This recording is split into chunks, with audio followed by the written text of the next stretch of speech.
बिस्मिल्लाहिर्रहमानिर्रहीम। अस्सलामुअलैकुम स्टूडेंट्स, हमने disorders of the skeletal system topic को स्टार्ट किया हुआ है। Disorders of the skeletal system में हमारे पास दूसरा डिसऑर्डर है arthritis.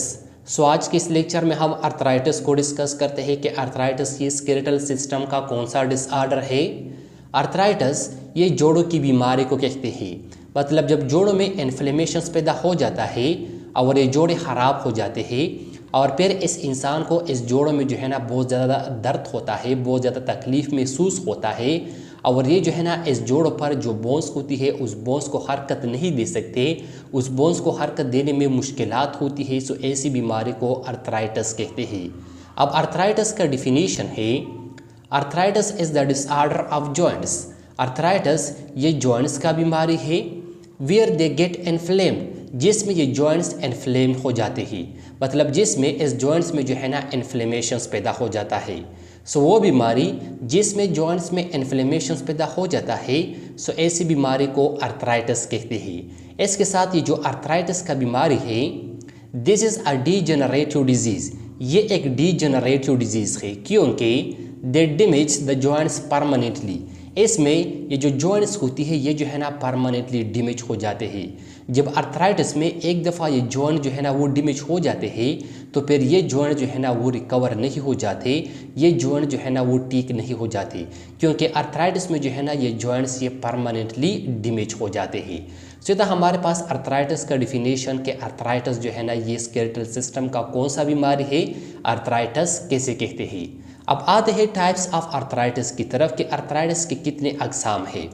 It has 3 types. Arthritis की 3 अकसाम है।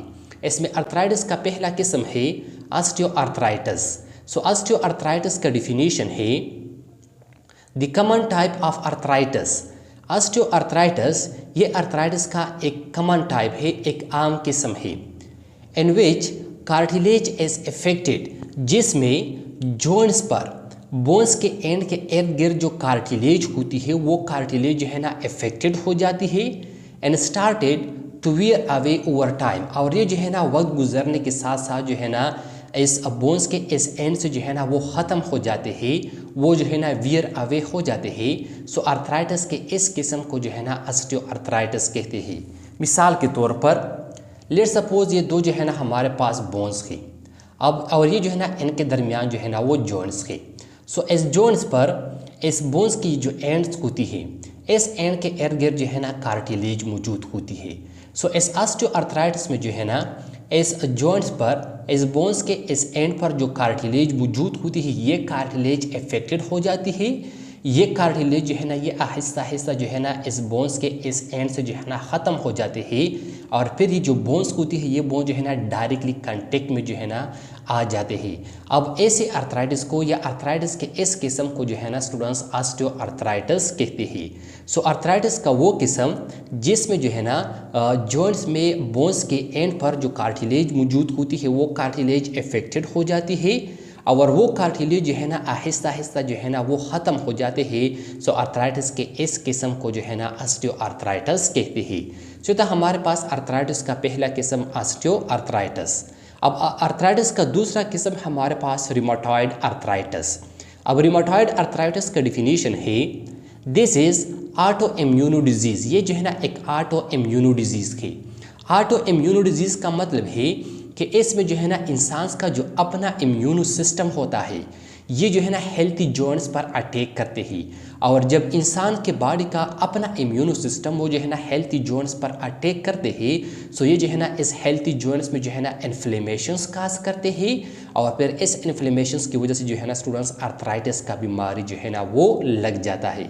इस वजह से जो है ना इस रिमोटॉइड अर्थराइटिस को जो है ना ऑटो इम्यूनो डिजीज़ कहते हैं। This is auto immuno disease. ये जो है ना एक ऑटो इम्यूनो डिजीज़ है and which the body immuno system, जिसमें बॉडी का जो इम्यूनो सिस्टम होता है अटैक्स ऑन हेल्थी जॉइंट्स, जो है ना हेल्थी जॉइंट्स पर अटैक कर लेते हैं और फिर इसकी वजह से इस हेल्थी जॉइंट्स में जो है ना इन्फ्लेमेशन यानी अर्थराइटिस का बीमारी जो है ना वो काज हो जाता है।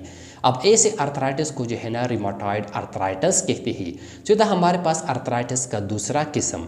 अब अर्थराइटिस का तीसरा किस्म हमारे पास गॉटी अर्थराइटिस। गॉटी अर्थराइटिस का डिफिनीशन है the type of arthritis in which depositions of uric acid occurs in joints. Arthritis का वो किस्म जिसमें जो है ना जॉइंट्स में यूरिक एसिड का डिपोजिशंस हो जाता है, इस कॉल गॉटी आर्थराइटिस। सो आर्थराइटिस के ऐसे किस्म को गॉटी आर्थराइटिस कहते हैं।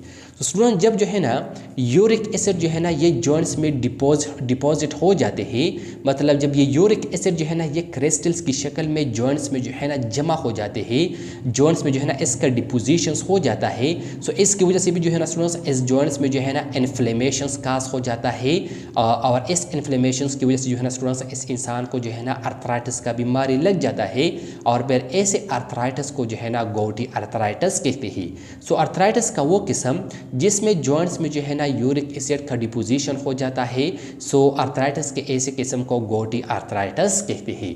तो स्टूडेंट्स इतना हमारे पास टाइप्स ऑफ आर्थराइटिस की जो है ना कितने अकसाम है। अब आते हैं आर्थराइटिस की काजिस की तरफ, कि जो आर्थराइटिस का बीमारी है ये जो है ना किस चीज़ की वजह से काज हो जाता है।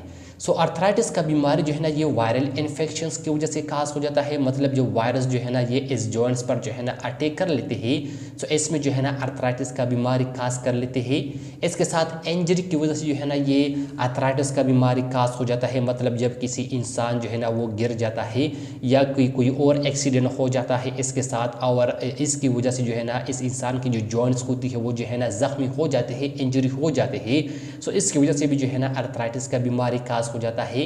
इसके साथ ओल्ड एज की वजह से भी जो है ना स्टूडेंट्स ये आर्थराइटिस का बीमारी जो है ना वो खास हो जाता है। इसके साथ degeneration in the cartilage present at joint. Student joints पर बोन्स के इर्द गिर्द जो कार्टिलेज मौजूद होती है, जब ये कार्टिलेज में जो है ना डीजेनरेशन हो जाता है, ये कार्टिलेज जो है ना ये डीजेनरेट हो जाते हैं, सो इसकी वजह से भी जो है ना आर्थराइटिस का बीमारी खास हो जाता है। इसके साथ decrease lubricants production at joints. जब जॉइंट्स पर जो है ना लुब्रिकेंट्स प्रोडक्शन जो है ना वो डिक्रीज हो जाते हैं, सो इसकी वजह से भी जो है ना ये आर्थराइटिस का बीमारी काज हो जाता है। इसके साथ increase uric acid level in blood. जब ब्लड में जो है ना यूरिक एसिड का लेवल जो है ना ज़्यादा हो जाता है, सो इसकी वजह से भी जो है ना आर्थराइटिस का बीमारी काज हो जाता है। इसके साथ इम्यून सिस्टम अटैक। इंसान के बॉडी का जो अपना इम्यून सिस्टम होता है, जब वो जो है ना हेल्थी जॉइंट्स पर अटैक कर लेते हैं, सो इसकी वजह से भी जो है ना स्टूडेंट्स इस इंसान में जो है ना आर्थराइटिस का बीमारी जो है ना वो काज हो जाता है। सीधा हमारे पास काजेस ऑफ आर्थराइटिस के आर्थराइटिस का बीमारी जो है ना वो किस चीज़ की वजह से या कौन कौन से इसकी काजेज जो है ना वो कौन कौन से ही। अब आते हैं इसकी सिम्टम्स की तरफ कि आर्थराइटिस की बीमारी के अलामात जो है ना वो कौन कौन से हैं। तो इसका पहला सिम्टम हमारे पास जॉइंट पेन एंड स्वेलिंग। इसमें जो जॉइंट्स होती है इसमें जो है ना इंतहाई ज़्यादा दर्द होता है, पेन होता है, तकलीफ़ होता है, और ये जो है ना स्वेल हो जाते हैं। इसमें जो है ना इस जॉइंट में जो है ना स्वेलिंग का अमल हो जाता है। इसके साथ stiffness particularly in the morning. जो जॉइंट्स होती है इसमें जो है ना स्टिफनेस होता है, और फिर खासकर मॉर्निंग में, मतलब जब इंसान जो है ना सुबह सवेरे उठ जाता है तो फिर इसकी जो जॉइंट्स होती है जो है ना अपने इस जॉइंट्स को हरकत नहीं दे सकते। इसको जो है ना हरकत देने में जो है ना वो मुश्किलात होती है। इसके साथ inability to move the joints. Students ये इंसान जो है ना जॉइंट्स को जो है ना हरकत नहीं दे सकते।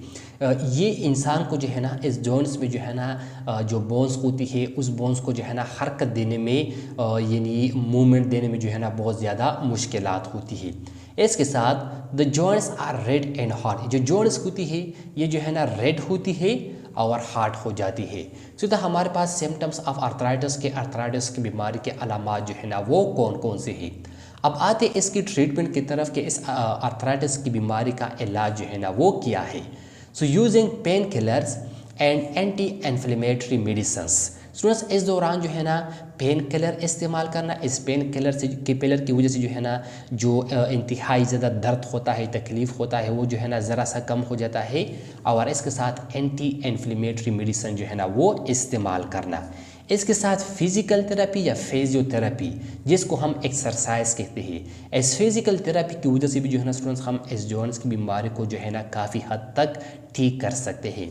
इसके साथ आर्थोप्लास्टी जो है ना स्टूडेंट्स ये एक सर्जरी है, और इसमें ये जो अफेक्टेड जॉइंट्स होती है, ये अफेक्टेड जॉइंट जो है ना ये आर्टिफिशियल जॉइंट्स के ज़रिए जो है ना वो रिप्लेस किए जाते हैं। मतलब जो अफेक्टेड जॉइंट्स होती है वो जो है ना इस इंसान के बॉडी से रिमूव किए जाते हैं और इसकी जगह पर जो है ना आर्टिफिशियल जॉइंट जो है ना वो लगा दिए जाते हैं। सो इसको जो है ना आर्थोप्लास्टी कहते हैं।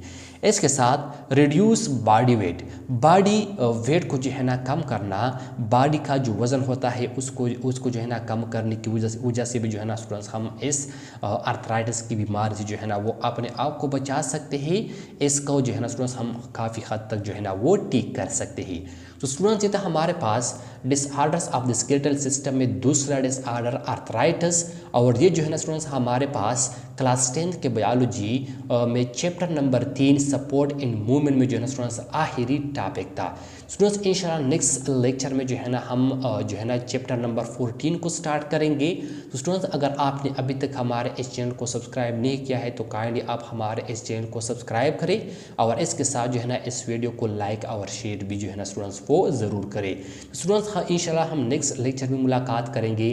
तब तक जो है ना अपना ख्याल रखना। Thank you, वस्सलाम।